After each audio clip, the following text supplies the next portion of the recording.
now more than ever, people need to go within and plug into that cellular memory, plug into divine source, detach as much as possible from the matrix.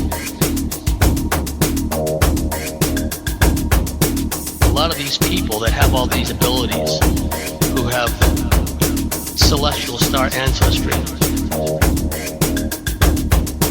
they're operating not only throughout this cosmos, but in higher planes, and they're working against the Draco Empire.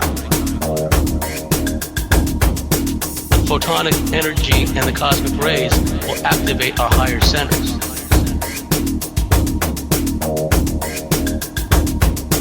And it's incumbent upon us to ride that frequency wave.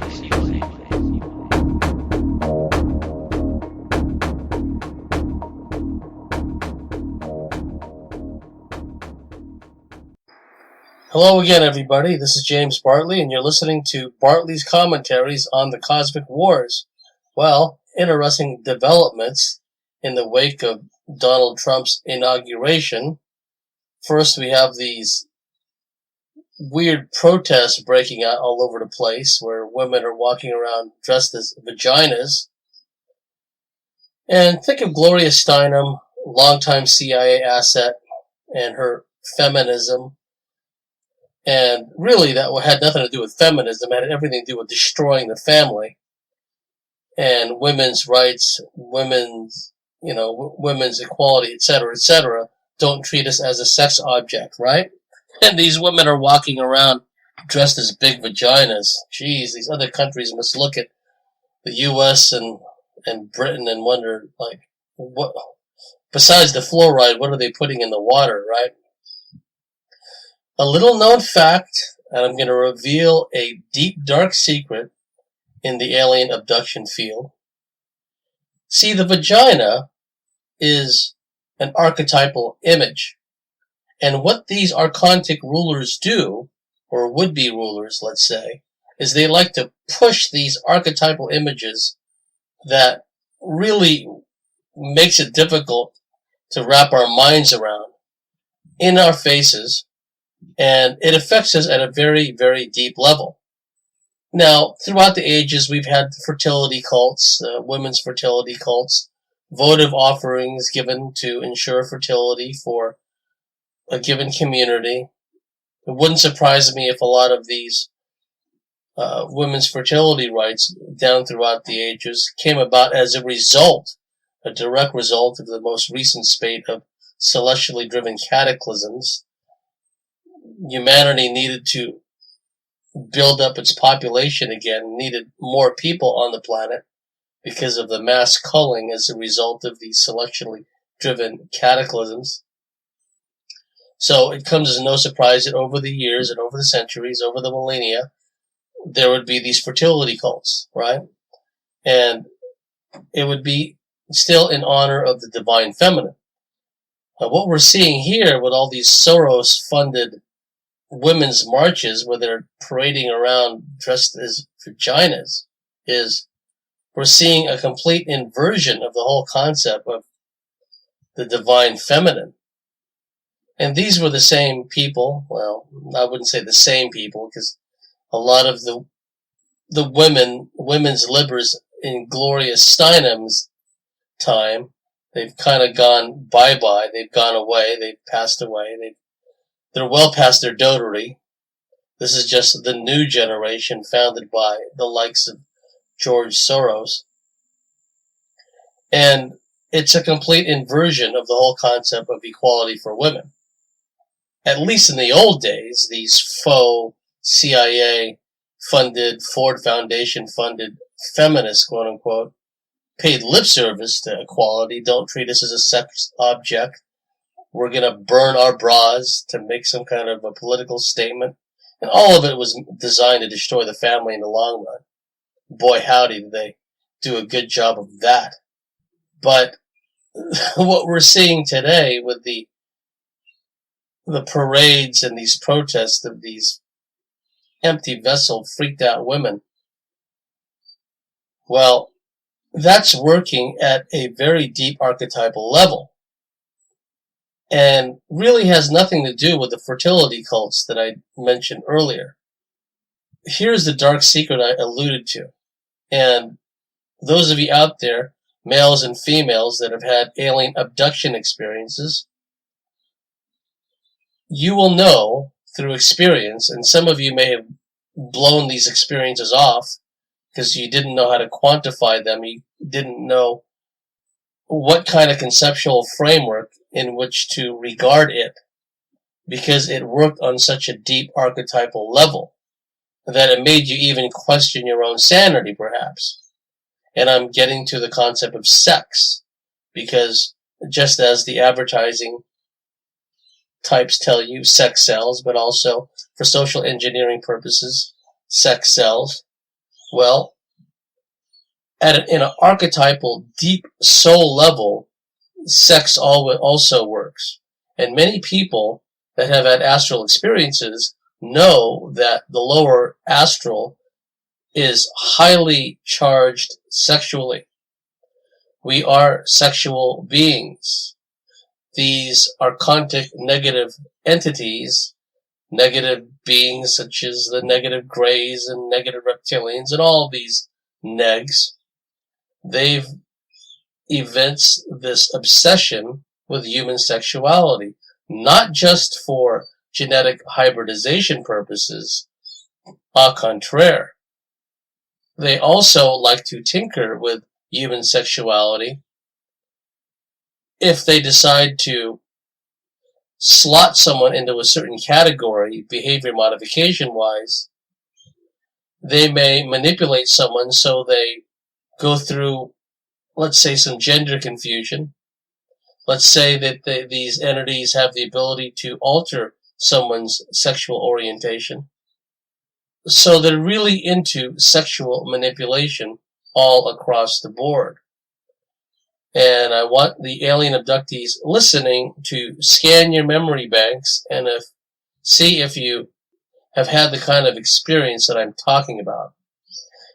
In a lot of the sexual manipulated experiences, like the bait and switch I've talked about, where a male abductee, a male hybrid, is having a stage-managed dream, and a reptilian entity has entered into a sleeping body, created a stage-managed dream, and has set things up so the guy thinks he's about to have sex with the desirable woman, and just as he initiates intercourse, he gets sodomized by a reptilian. And this is done repetitively until they get the desired changes, or the desired changes behaviorally, psychologically, sexually don't work, and then they try something else on the person, right? And the lower astral planes are very highly charged sexually anyway.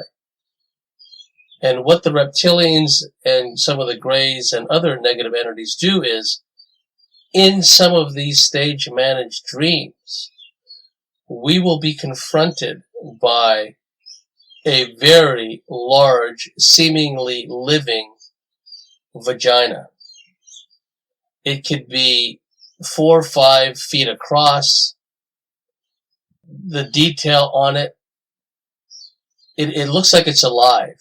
It looks like it's got like sweat. It looks like it's almost breathing.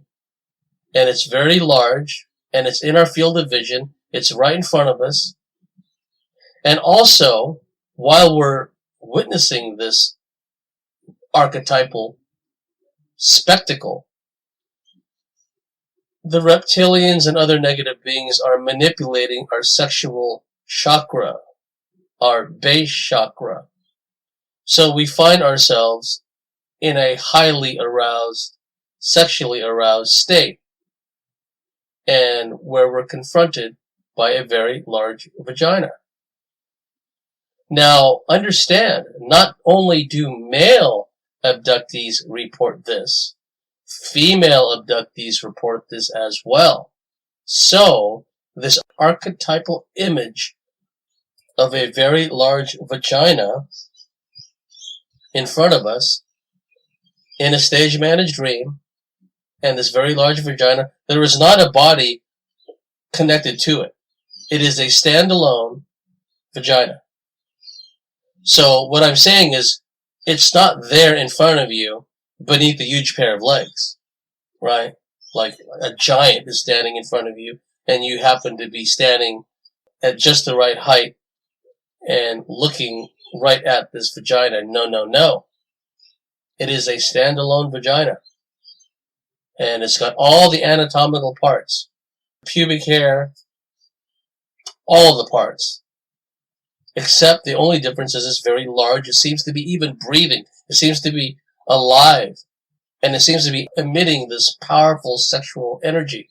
Meanwhile, our sexual chi, our kundalini, our lower chakras are being manipulated to put us in the arousal state.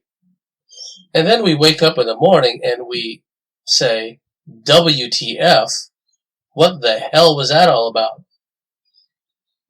Because there's no context, there's no conceptual framework with which to understand why one would have a dream of a large vagina. It just, there's no context for it, right?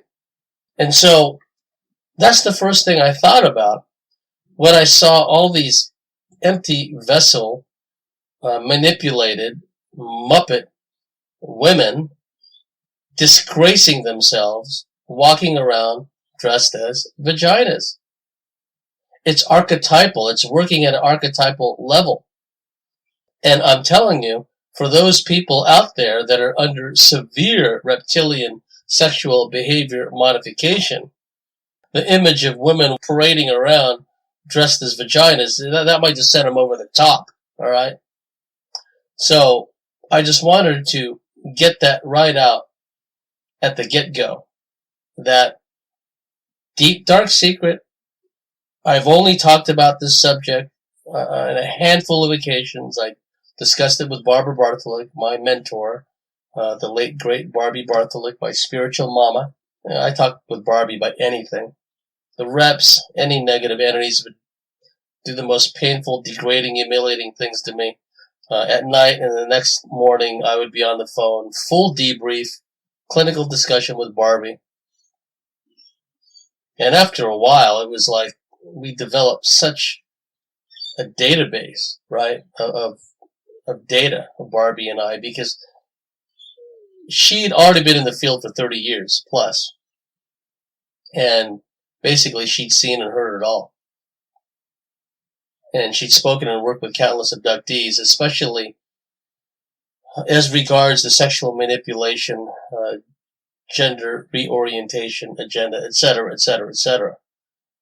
So when I talked to Barbie about these issues, I did it with no shame whatsoever. I'm a spiritual warrior. They mess with me, I retaliate by fully briefing Barbie on everything that I heard, everything I felt, everything I remembered.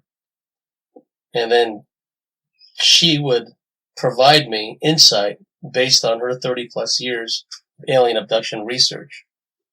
That's what we did. The reptilians in particular made a lot of mistakes as far as I'm concerned, because they thought they could mess with me in particular, and I just kind of just curl up into a fetal position and suck my thumb. It never occurred to them that my curiosity, my righteous indignation would overwhelm by a huge margin my fear and whatever shame and whatever humiliation I may have felt. When I would brief Barbie, I did so without any shame, any hesitation whatsoever. We had a clinical discussion. 2 adults, veterans of the cosmic wars, spiritual warriors. And I learned a lot this way, and Barbie learned a lot this way. It was a mutually beneficial relationship she and I had. And so, yes, we talked about this huge vagina issue, as well as other issues that dealt with sex, because, again, we humans are sexual beings, and these negative entities of all stripes have manifested time and again an obsession with human sexuality, because we are resonators, emitters of feelings, emotions, sexual emotions, sexual energies. And a lot of these beings want to tap into that. Not only do they want to parasitically feed off that sexual energy, they want to manipulate and change people's sexual orientation, change people's sexual predilections and preferences so they can feed on people even more.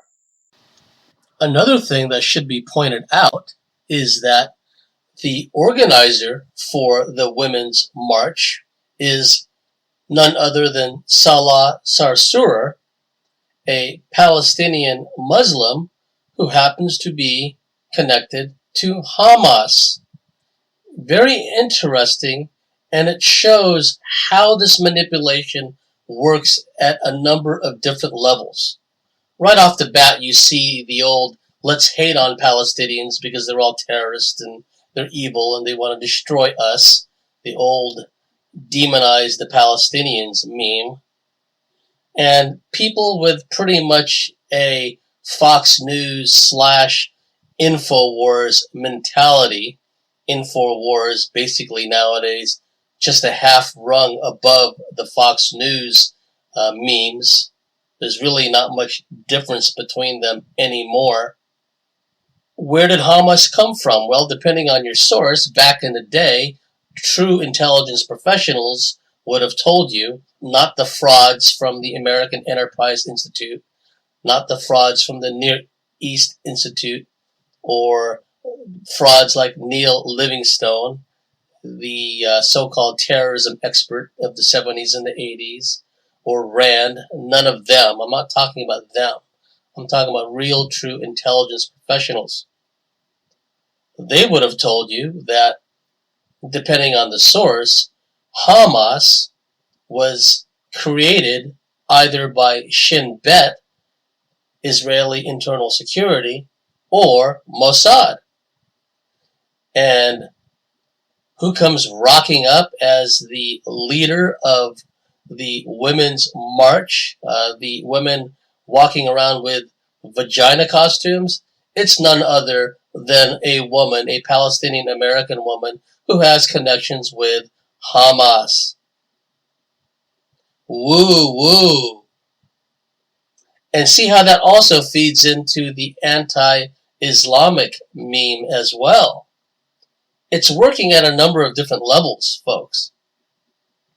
It must be understood that when Al-Fatah, the original resistance movement, which coalesced generically regarded as the Palestine Liberation Organization, their goals were pretty straightforward. They wanted to get Palestine back. And they were not going to settle for a two-state partition, right? That's how all these problems started in the first place. Someone, either on behalf of the Palestinians or the Palestinians themselves, settled for a two-state partition, and that wasn't good enough for some people. And we see how these two-state partitions work, like, for example, in the subcontinent, Pakistan and India. That was a settlement, so-called, that was designed to create decades and decades and decades of conflict. No. The original PLO's charter was to basically regain Palestine. And it must be remembered and understood that the original PLO was largely Christian and, to some degree, secular. Yes, there were some Muslims involved, but many of them were Christians. How many people know that? How many people know that the PLO was basically, essentially anti-Sharia? It was only later, when these fake splinter groups were created, the Popular Front for the Liberation of Palestine, under a Marxist George Habash, red flag right off the bat. Anything to do with communism, socialism, anything with a revolutionary kind of tag, a revolutionary meme, whether it's Arab or whether it's European, i.e. the Italian Red Brigades, the German Red Army faction, Action Direct of France, they're all basically coming from the same collectivist source.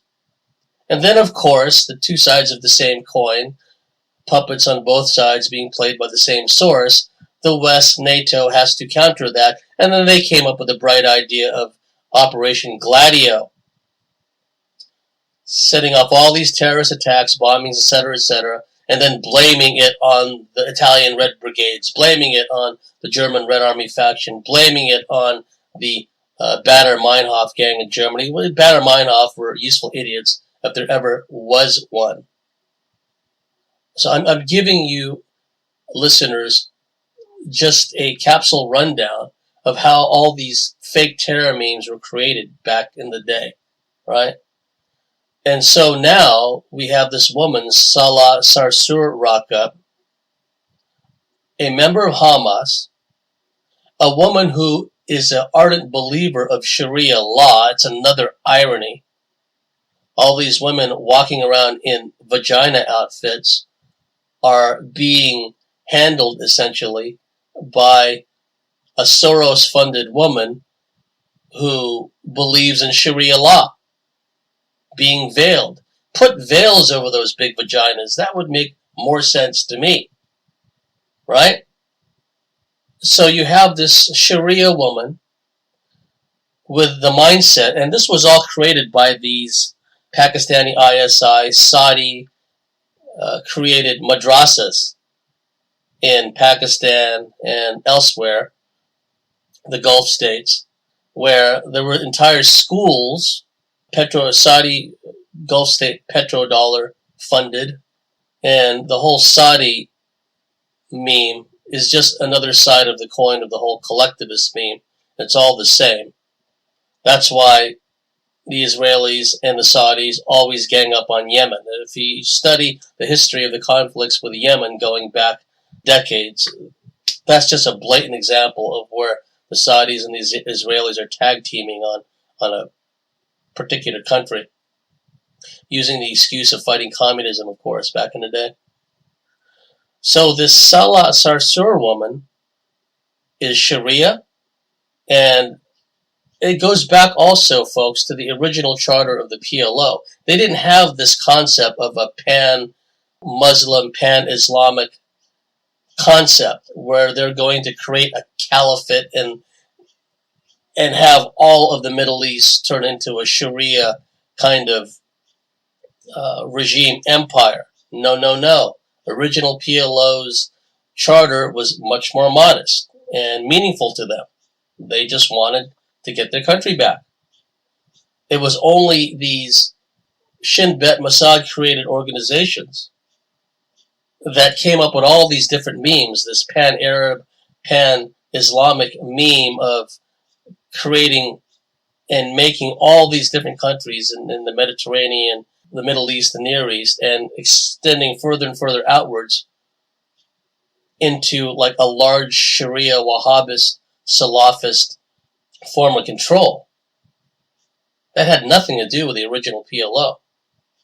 And I mentioned in previous commentaries how Black September was created, right? I just think it's just ironic that all these brain-dead women walking around with vaginas, in vagina costumes, are being commanded by a woman who is pushing Sharia law, and she's a Palestinian, so that fosters the hate on Palestine meme, which works wonders in all these Christian Zionists and all these Fox News viewers and a lot of these info warriors who are just a half rung above the Fox News warriors. So this whole vagina march, Sharia march, it works at a number of different levels. And let's see how this plays out. It should be understood that this control mechanism has always strived to destroy the feminine principle, the divine feminine, because the women in particular and the divine feminine, when it's working in proper balance within males, that's where intuition comes from. That's where extrasensory perception comes from. That's where gut instinct and remote viewing and purposeful, intention-driven astral travel comes from, and not wallowing in the lower planes, in the lower astral planes. I'm talking about in higher dimensions and learning through astral experiences. Okay, so this thing this whole Women's March works on a number of different levels.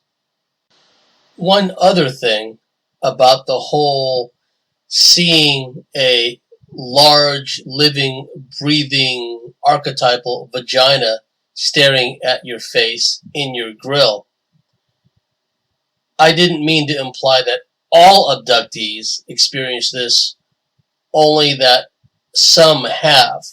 And I encourage those of you who've had a similar experience to take note of it and see if it's had any effect on you at a deep soul archetypal level, because the whole intention of putting it in your face was to engender some kind of outcome, some kind of feeling or change within you.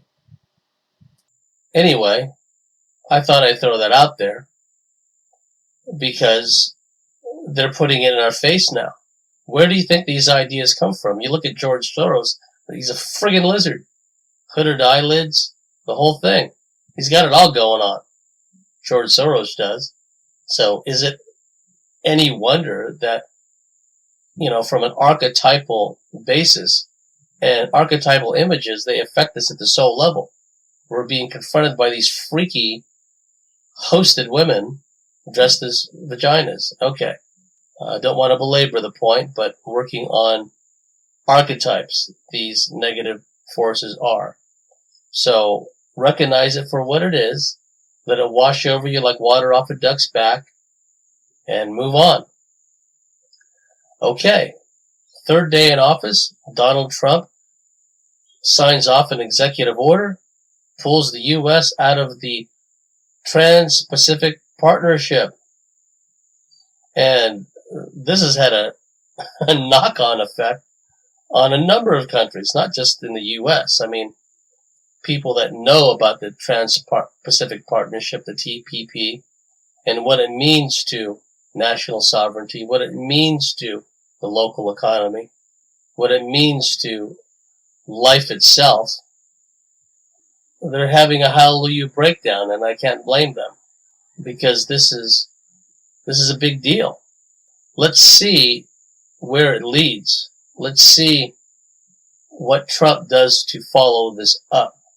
This is going to upset a lot of corporations, and it's going to bring a lot of industry, a lot of jobs, etc., commerce back into the U.S., which is 100%, 180 degrees rather, in the opposite direction from what the controllers have had in mind for a long time, basically gutting, coring out the U.S., shipping out all of its manufacturing, all of its corporations overseas where they can pay their employees chump change, not worry about things like occupational safety and health, not worry about things like benefits or employee insurance or anything like that. Just take advantage of the sweatshop slave labor.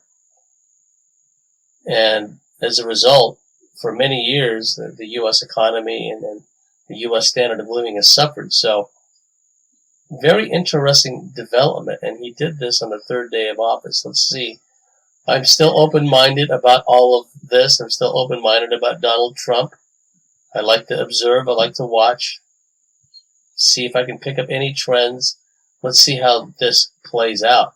What we're seeing at the outset from Donald Trump also is contradictory behavior. And one has to factor in the fact that he may not be calling the shots. Most presidents don't. Some have more authority than others. Think of George the Elder Bush, but he had to do what he was told as well. So on the one hand, he's signing off on an executive order pulling the U.S. out of the Trans-Pacific Partnership. On the other, he's likewise signing off on an executive order giving the go-ahead for the Dakota Access Pipeline again. And this was what the whole Native American resistance to the oil companies was all about.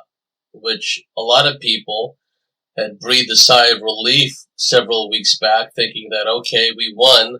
Well, I always thought of it as maybe won the first round, but now Trump has gone ahead and signed off on the work to continue in the Dakota Access Pipeline. So basically back to square one again. And it begs the question, why would he want to do that to the Native Americans, right? I wouldn't say thrice ganked Native Americans. How about innumerable times ganked Native Americans, as well as all the flora and fauna and the non-Native Americans in that region as well, because sooner or later the place is going to be so polluted. It's unavoidable outcome of these kind of oil drilling, oil pipeline operations. And on the other hand, Trump also reiterated his stance on the Second Amendment, saying that Americans have the right to bear arms and the right to bear arms shall not be infringed, period, full stop. Well, that's all well and good. Tell it to the psychopath cops on the beat, right? He's just saying something that he really cannot enforce, because what's going on at the local and state level, basically going on all across the U.S., is unremitting, unrelieved police brutality. We're talking about the Fourth Amendment, which guarantees against unlawful search and seizure of one's person, property, papers. That's already out the window. You have these no-knock raids all over the place. These psychopathic cops are going around shooting dogs for fun, shooting dogs like it's going out of style, because the type of candidates they recruit into the police forces are basically reptilian Draco-human hybrids with a bloodlust. And also, the no-knock warrantless raids that I mentioned, oftentimes it'll be based on some spurious, non-existent informant who said that, oh, drugs are being sold at that residence. Next thing you know, here comes a SWAT team, stacked 8 deep, bang, bang. Or they can make up other stories. Oh, there's a missing child, or there's a suspect in the neighborhood. And so they go around into people's yards, into people's homes, shooting people's dogs. Or if someone has the audacity to grow crops, grow vegetables and fruits in their own yard because of the collectivization that's going on once again, here comes a police raid. So really, when Trump says, I am for the Second Amendment, it really means nothing. It reminds me of these oath keepers. These oath keepers are thumping on their chests, blowing smoke about how they're standing up to the feds in defense of the Second Amendment, in defense of citizens' rights to bear arms. And it means nothing. As the grunts in Vietnam used to say, it don't mean nothing. Because a lot of these sheriffs are thumping on their chest saying, I'm standing up for the citizenry, I'm standing up for the Second Amendment. Meanwhile, their deputy sheriffs are pulling off no-knock raids, shooting dogs like it's going out of style, pulling over motorists for no reason, beating the hell out of people. And also the police brutality that's going on in their jurisdiction. That's still going on nonstop. These are militarized cops. That Pentagon program, which results in millions and millions of dollars worth of military equipment, brand new, being given over to these cops, from the smallest podunk precinct to the largest municipal precinct. And they're psychopaths to begin with. Most of them reptilian hybrids, Draco hybrids, with a bloodlust. Many of them are perps. And so when these oath keepers blow smoke about, well, I'm standing up for the Second Amendment, I'm standing up to the federal government, it means nothing. Because what they should do, action speaks louder than words. Talk's cheap, action speaks louder than words. They should get their own patch in order. They should get their own jurisdictions in order. When they can come to the people and say, okay, we've stopped all these no-knock, warrantless raids. We've stopped these cops from running amok, harassing people, beating people up, shooting people, shooting dogs for no reason.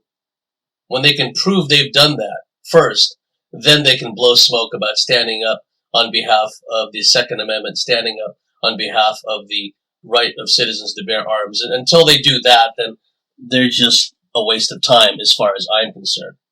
And then here comes Trump blowing smoke about, well, I'm for the Second Amendment. It means nothing in the overall scheme of things. It's just basically throwing a bone. So, signs off on EO, pulling the U.S. out of the TPP, canned applause, and then he signs off an EO, renewing the Keystone Pipeline, renewing the Dakota Access Pipeline, boo hiss, makes a public statement standing up for the right of Americans to bear arms, crickets chirping, swamp sounds, means nothing, as the grunts and nom used to say. It don't mean a thing, don't mean nothing. Yeah, contradictory behavior. Doing one thing and then doing another. Left, right, up, down. We'll see how it plays out. And like I said earlier, it's as far as attacking the ISIS, well, which ISIS is it? Is it the real ISIS that's been backed by the West, NATO, the U.S., or is it just hapless villagers who happen to be out for a wedding or doing exercises in the field? I'm reminded of the story I read. It was a book by Damian Lewis talking about the British Special Boat Service in Afghanistan, and they had eyes on the ground on this village, and the American intel said there was something big going on in this village, and they were ready to bomb it back to the Stone Age and beyond. So the SBS sent eyes on the ground, an OBS team, and then they go and they check it out. And what it is was the village elders were taking all the kids out, dozens of them, out to do morning exercises. And here's the Americans wanting to blast the crap out of this village because they thought it was some kind of Taliban, Al-Qaeda stronghold.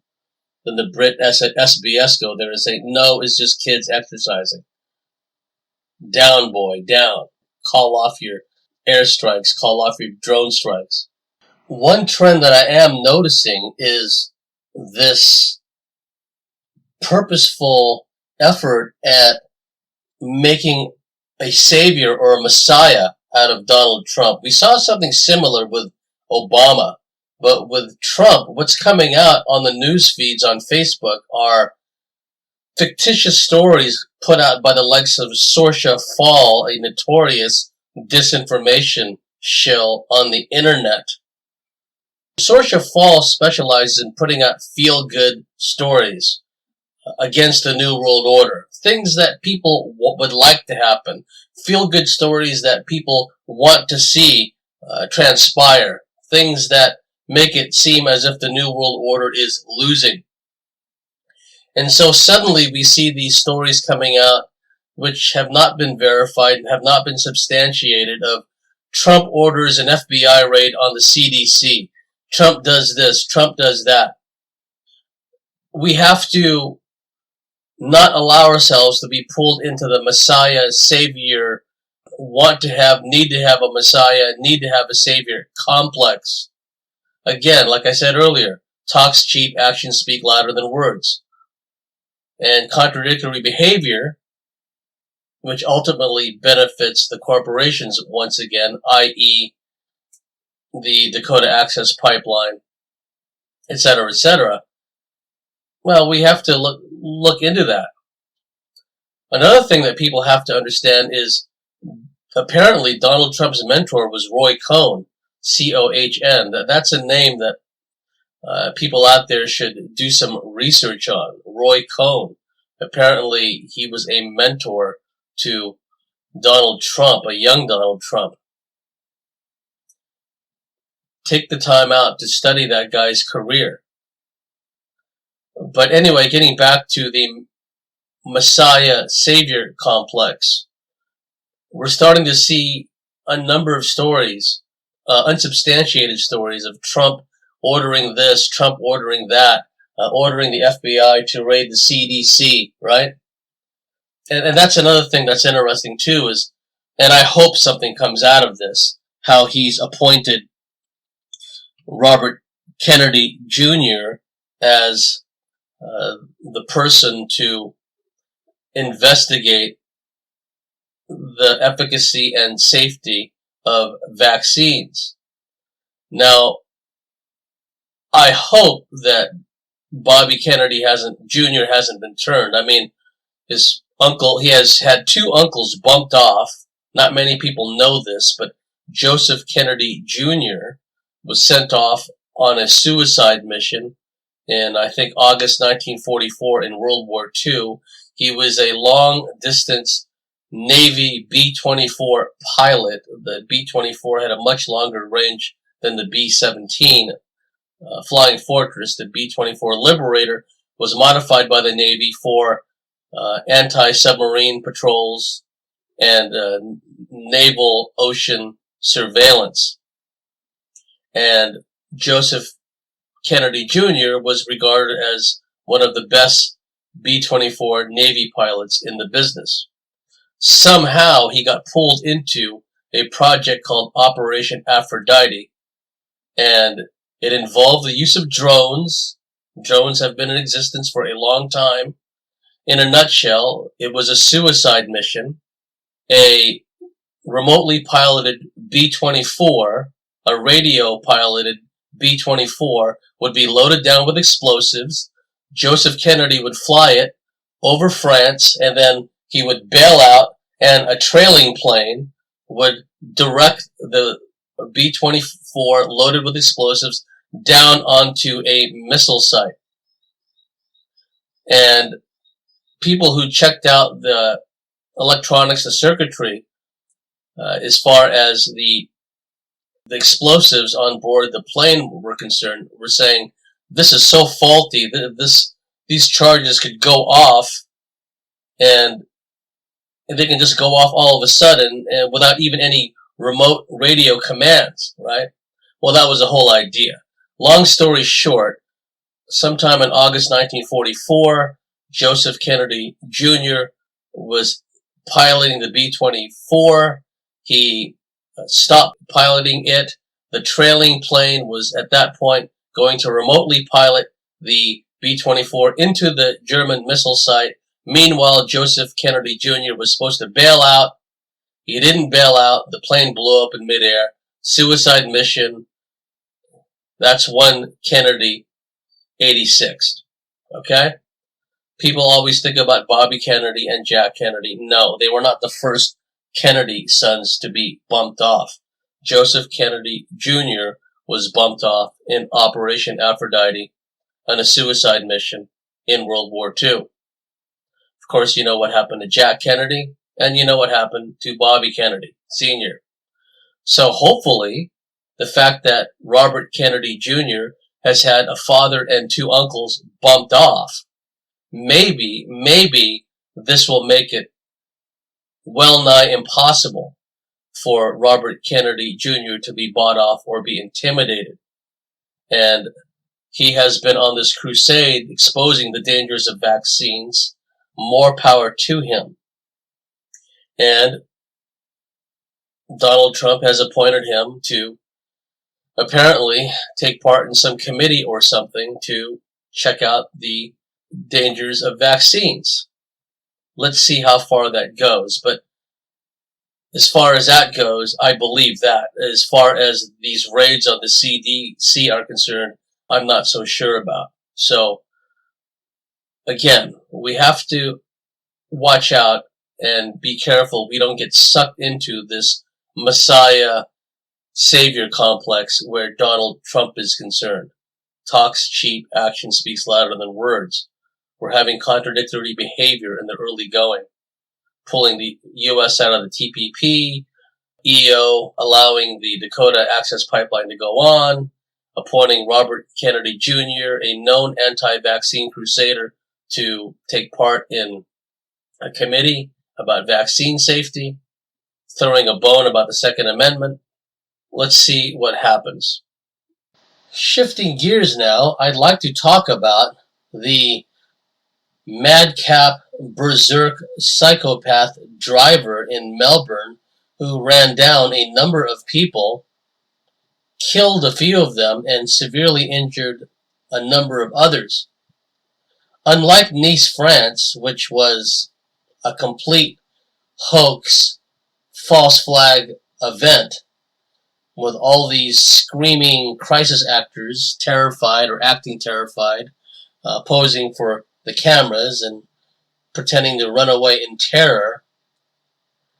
What happened in Melbourne last week seems to be the real deal. I've seen videos of people, CCTV cameras in stores, people running into the stores for safety, fleeing for their lives, as this berserk driver drives right along the sidewalks, trying to run people down. You see people outside on the street and the sidewalks who don't run into the store. They're fleeing for safety, diving out of the way. That was real. And the driver's name was Dimitrios Gargasoulis, and his nickname was Jimmy. Dimitrios Jimmy Gargasoulis. And what's been happening with Melbourne lately? A few weeks back, you have this mysterious asthma thunderstorm, or thunderstorm asthma.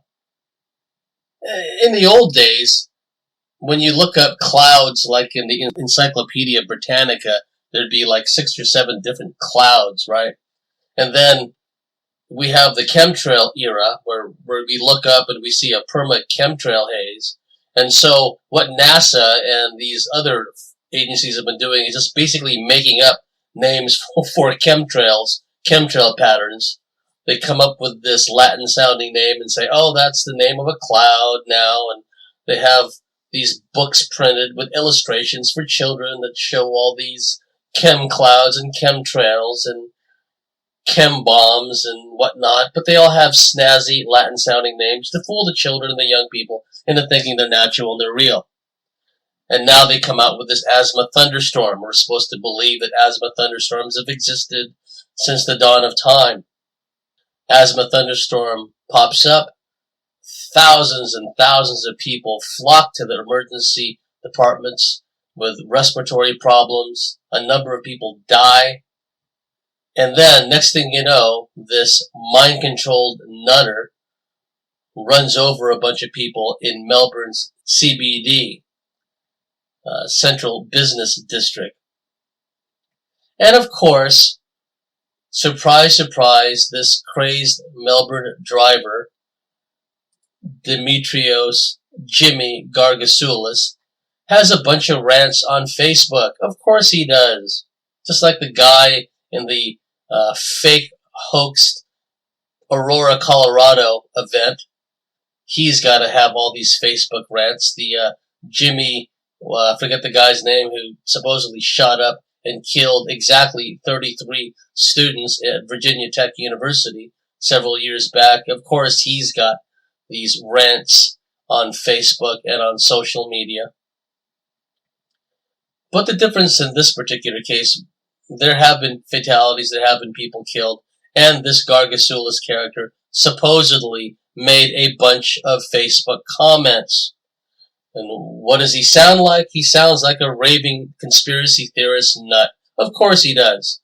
He's raving about and raging against the Illuminati. He's raging against cops, implying that he would like to kill cops. He's implying that people needed to harm cops. So he's checking off all the boxes. Against the Illuminati? Check. Anti-cop rant? Check. Conspiracy, paranoid, delusional ranting? Check. And clearly, the impression and the image the powers that be want to convey is that this Dimitrios Jimmy Gargasoulis is a conspiracy theorist nutter who's dangerous. And by extension, he also talked about asteroids. Asteroids coming and impacting the Earth. Oh, you mean like the Younger Dryas event, which happened, anywhere from 12,000 years ago, that caused a global cataclysm? You mean like that kind of event? So now they're making it seem that anyone who talks about asteroids or near-Earth objects or comets and celestially driven cataclysms may potentially jump into a car and run people over. Anyone who rants about the Illuminati can potentially jump into a car and run people over. Anyone who rants about the police and talks about police brutality, oh yeah, they can jump into the car and become a mobile terrorist. It's interesting how they work this out. And the moment I heard about this guy running people over, the moment I heard about this guy, I knew that they're going to find a bunch of Facebook rants, Facebook posts, etc., etc. It's so predictable. It really is. So, what are we to make of this? So, well, once again, they're doing their darndest to demonize people that know what's going on in the world. Characterize them as being dangerous, potentially dangerous, as being domestic terrorists, as being people who can fly off the handle, jump into their car, and run you over. In America, the cops are just shooting people and claiming that, oh, he was going to run us over, so we shot the person down, shot bullets through the windshield and killed the person because, well, the vehicle is an extension of the person and the person is dangerous, we're in fear for our lives, etc., etc., etc. We've seen this before. The victim-aggressor mentality, which has been imbued into all these cops, right? So for some time now, they've just been shooting people, have the audacity to start their motors and, want to drive away from a party or something. And now you have this mind-controlled nutter driving around, and supposedly they shot him, injured him. Did they really shoot him? Did he really get zapped with a bullet? Did he really bleed out? Or was he an actor? Was he an operative? Was he playing a role? We don't know. We just don't know. All we have is the story, and now the backstory about him having paranoid fears about the Illuminati, about asteroids impacting Earth, about various conspiracy theories, so-called, and rants against the cops. So, they got all their bases covered. Check, check, check, check, check. And again, why is Melbourne being hit so hard? The thunderstorm, asthma thunderstorm, whatever the hell they're calling it.